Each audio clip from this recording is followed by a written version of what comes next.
Well, how is today's fight going to be fought? How about if we take this opportunity to hear from both sides on what it's going to take to win?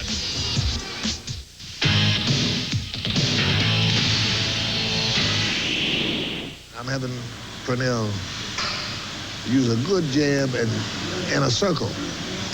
See, that circle is a defense. It's a defensive movement because he's going to be trying to hit Pernell with the right hand, see? Whitaker has a style that is made for Lomeli's right hand. Lomeli can fake a right hand, hit him with a left hook, and counter with another right hand. It's perfect for him. Louie Lomeli has risen to the top of the lightweight ranks while developing a reputation as a rough and dirty fighter, as exhibited here in his fight with John Duplessis. Trainer Pat LaCasa sees no reason to change his strategy now. I want Louie to use pressure and power and rough him up and win any way we can. If Lomeli tries to get rough with Pete and try some tactics that are foul tactics, I think that Pete is strong enough to compete with him, and whatever Lomeli can do, I guarantee you Pernell will do twice. So let's recap what both camps are saying. Pernell Whitaker would like to jab and move and avoid the right of Lomeli. Lomeli says, okay, I'll fake the right, but I'll land the left.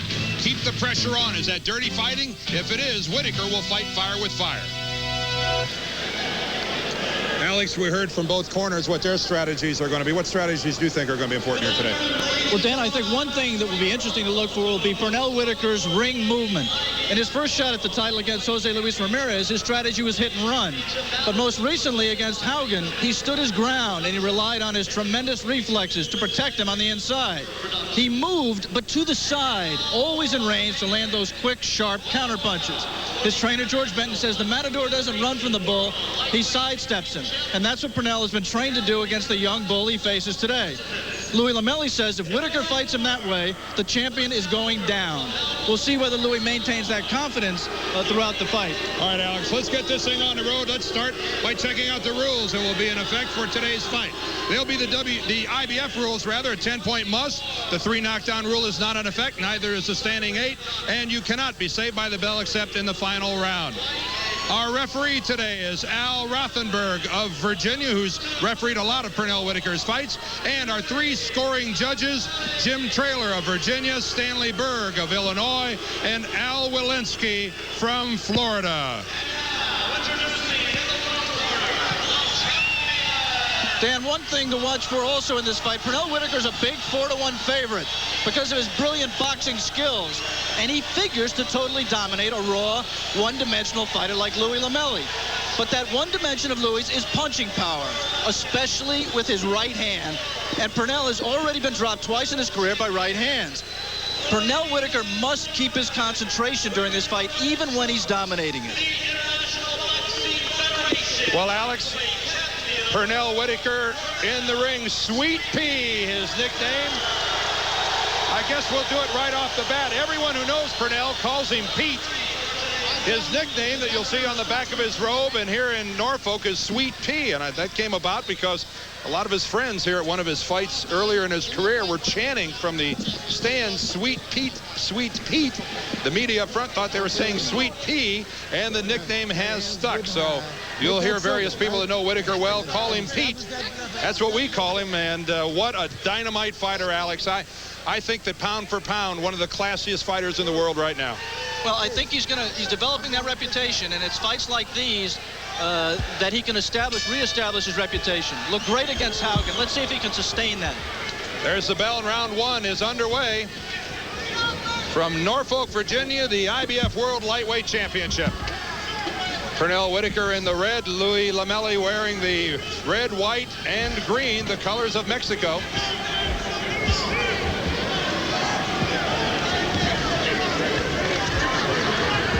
Pernell Whitaker, a southpaw fighter, has his right foot out in front, and of course Lomeli being right-handed will have his left foot out in front, and something to watch during the course of the day, how often they step on one another and get tangled up. There you saw Louie Lomeli try that big right of his and miss. For him to be in this fight, he cannot get discouraged when he misses. He's going to miss more punches than he's ever missed in his career. He's going to get hit with more punches than he's ever gotten hit with in his career. He just can't get discouraged the way Greg Haugen did and stop fighting. One of the things that Pernell Whitaker wanted us to know before this fight was that if Louie Lomeli had watched the tapes of the Ramirez fight, where Whitaker fought mostly going backwards, he said Lomeli made a mistake. He watched the wrong tape.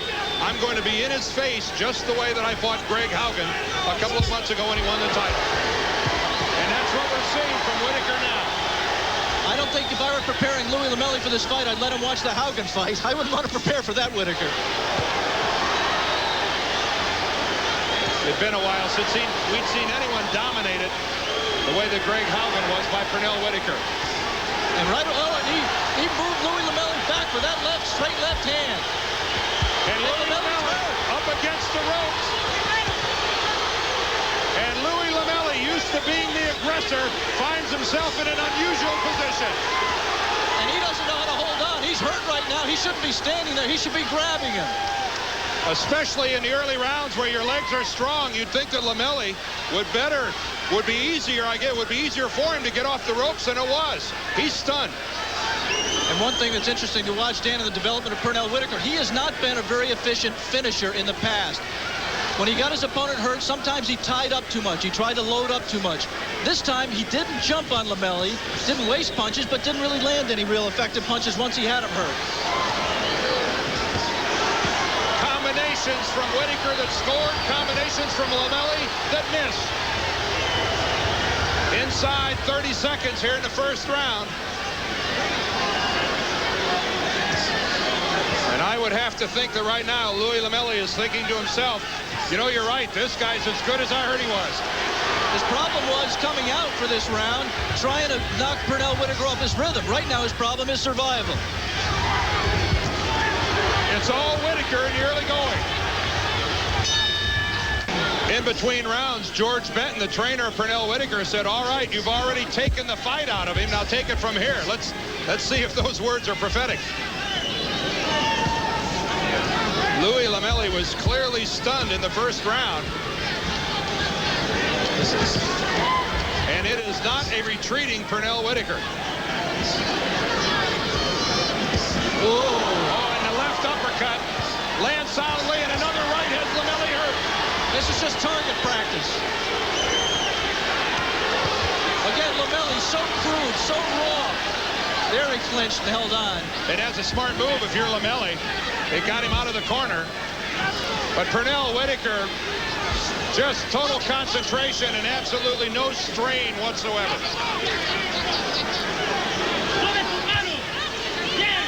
And if you look closely at the eyes of Louie Lomeli, you see a confused fighter. The right jab lands twice, a third time. Whenever a fighter steps up in class, and Louie Lomeli's taking a big step up today, he runs the risk of what's happened to Louie Lomeli. He was a raw fighter fighting in AAA ball. Now he's in the major leagues, and he looks way, way, way outclassed. The flicking right jab. Lomeli can't block it. Lomeli loaded up on that right. It went over the top. That's Louie Lomeli's big weapon, but he loads on that right, Alex. He really telegraphs it, and you wonder how often he can hit a guy like Pernell Whitaker with it.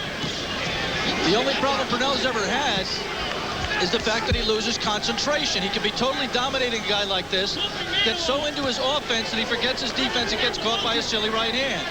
As we said at the top, it's happened to him already twice in his career. You saw a left to the body by Whitaker that was dangerously close to being a low blow. Pernell says that he's gotten over that. He's matured past that. Now his concentration is total, and he certainly looks focused right here. Well, Whitaker said, all I want to do is continue the high that I'm on after the Haugen victory. I just want to keep it moving, keep it rolling along.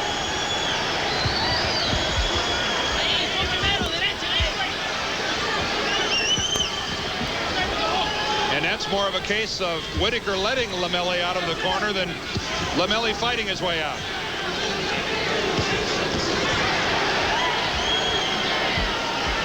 There you saw Pernell back off. He's almost like the cat toying with the mouse. And that stuns Lomeli, Alex. As I was saying, Danny, it's almost like the cat toying with the mouse. I mean, it looks like he can hit him anytime he wants with power punches. It does give you the impression that Pernell Whitaker has given Lomeli a break here in round two. Well, Louie Lomeli, who has 20 knockouts in his 24 professional victories, quite obviously has never seen anyone as stylish as Pernell Whitaker. Or as fast. We said in the Haugen fight, and he established it right away in this fight, Pernell Whitaker is the fastest lightweight with his hands in the world. And clearly, Alex, being a southpaw, works to his advantage. And a solid left to the body. A good counter by Whitaker. Rotates underneath, and look at him score. A left to the head and then back to the body. And Louie Lomeli, every time he tries to throw a punch, gets tattooed for his efforts.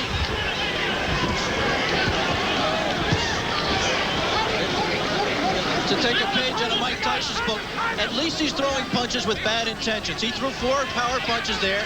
They weren't crude, they were raw, but you saw Pernell there eager to get back to the fray, push referee Al Rothenberg out of the way. At least Louie has not given up. He's still trying. So far, totally ineffective. Ooh, a nice counter flicking jab by Pernell Whitaker. And what's working well for Whitaker is how he rotates low to get underneath the right hand of Lomeli. He goes low, gets underneath the right, and then comes up throwing. That's working, and so is everything else.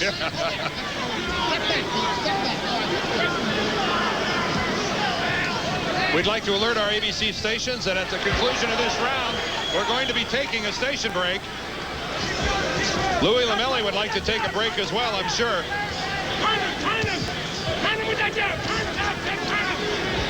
But no one has ever questioned Louie Lomeli's toughness.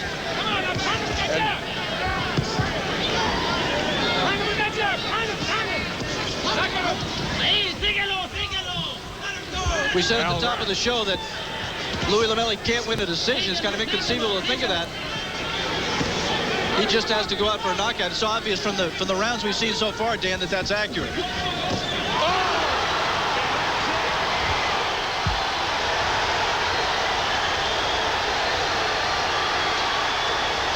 Louie Lomeli's on Queer Street.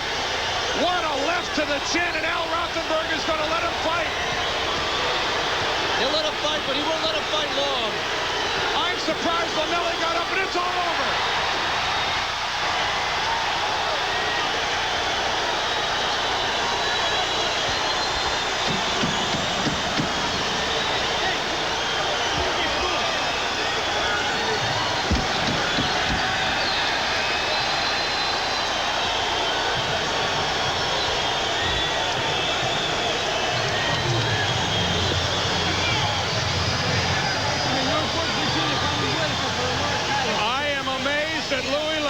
Got back up to continue after that shattering left to the chin. Pernell Whitaker says he's been fighting for 17 years and he's never been enjoying himself as much as he is right now. He probably will never have as easy a fight as he's had today. Louie Lomeli back on his feet. Don't forget, still to come on Schlitz Malt Liquor's Professional Boxing this afternoon, we have the WBC Featherweight Championship from Melbourne, Australia, that took place 3 weeks ago between Jeff Fennick and Marcos Villasana. Schlitz Malt Liquor Professional Boxing will continue after this word from our ABC stations. Back live in the ring in Norfolk, Pernell Whitaker. A knockout in the 3rd round of Louie Lomeli. Al Rothenberg stops the fight. And don't forget, still to come, here later this afternoon, we're going to have Jeff Fennick against Marcos Villasana, the WBC World Featherweight Championship that took place down in Melbourne, Australia. Schlitz Malt Liquor and Heck Distributing Company, on behalf of today's winning boxer, is going to present a check for $1,000 to the Society for the Aid of Sickle Cell Anemia, the Norfolk chapter. Let's take a look at some of the replays, Alex. A dejected Louie Lomeli just still doesn't know what hit him. Let's take a look at the first knockdown. Lomeli still trying, but boom, an inside counter left hand just collapsed him. Dan said earlier, and I agree, it's amazing Lomeli got up from that punch. Here's another angle. Watch the inside left. Plants his back foot and boom.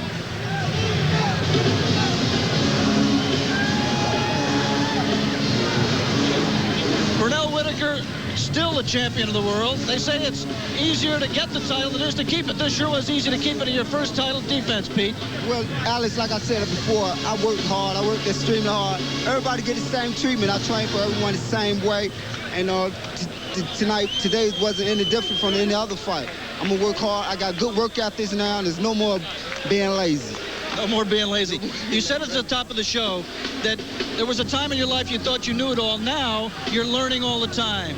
What are you learning at this stage of your career? I'm learning from, like we say, the best trainer in the world with George Benton and Lou Dover. And I'm having fun, Alex. And like I said before, you know, I'm on a mission right now for the rematch with Ramirez. That's right. Earlier, before this fight, a lot of people said you were going to have a letdown. You were so great against Haugen. You were coming in against Louie Lomeli, who was a lesser-known fighter. But you said there's no way you're going to have a letdown because you have to win this fight to get the rematch with Ramirez. Is Jose Luis Ramirez the only man to beat you? Is that your next fight? That's the fight I hope to get, if he fights me. I hope he didn't watch the fight tonight because I don't want him to jump down on me. But it's going to be a good fight between me and Ramirez. Like I said, take nothing from Louie Lomeli's game. He came in to defeat me. And like I said, I'm not going to lose, let my title go, you know. And I thought the critics said I couldn't punch. I like that left hand a lot. Congratulations to you, Pete. Congratulations to Pernell Jr. Your daddy is #1, isn't he? Thanks very much. Thanks, Alex. And for those